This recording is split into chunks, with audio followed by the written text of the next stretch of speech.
जी हाँ, इसे हम कह रहे हैं the global commodity horror show.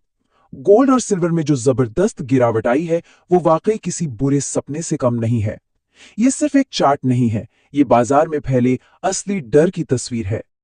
और इस हॉरर शो का सबसे चौंकाने वाला सीन वो है चांदी की कीमतों में एक ही दिन में 37% की गिरावट। जी हाँ, -37%। ये गिरावट इतनी तेज, इतनी जबरदस्त है कि इसने बड़े बड़े निवेशकों को हिला कर रख दिया है। तो अब आते हैं उस सबसे बड़े सवाल पर कि इस पूरी गिरावट का हमारे इंडियन स्टॉक्स पर क्या असर होने वाला है। क्या हमें भी एक बड़ी बिकवाली के लिए तैयार रहना चाहिए? हमारे एनालिसिस के मुताबिक कुछ खास स्टॉक्स हैं जिन पर नजर रखना बहुत जरूरी हो गया है। हमारे एनालिसिस में जो सबसे पहला नाम सामने आया है वो है हिंदुस्तान जिंक।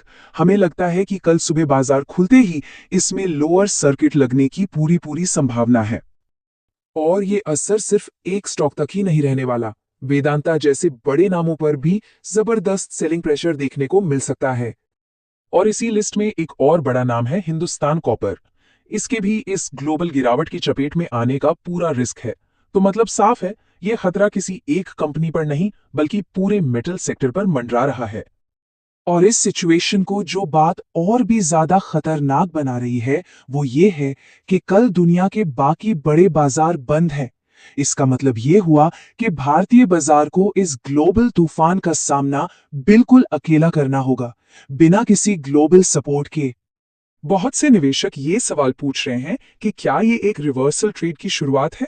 मतलब क्या अब पैसा कमोडिटी मार्केट से निकलकर शेयर बाजार यानी इक्विटीज में आएगा और वहां हमें एक बड़ी रैली देखने को मिलेगी। देखिए, इस सवाल पर हमारा एनालिसिस बिल्कुल साफ है। अभी किसी भी नतीजे पर पहुंचना बहुत बहुत ज्यादा जल्दबाजी होगी। सिर्फ एक दिन की गिरावट को देखकर यह मान लेना कि पूरा ट्रेंड ही बदल गया है, ये एक बड़ी गलती हो सकती है। हमें थोड़ा इंतजार करना होगा। अब हम इतनी सावधानी क्यों बरत रहे हैं? इसके पीछे तीन बड़ी वजहें हैं। पहली, कमोडिटीज ने पिछले कुछ समय में शानदार रिटर्न्स दिए थे, तो एक करेक्शन तो वैसे भी बनता था। दूसरी, बाजार को प्रॉफिट बुकिंग के लिए सिर्फ एक बहाने या कहीं एक ट्रिगर की तलाश थी।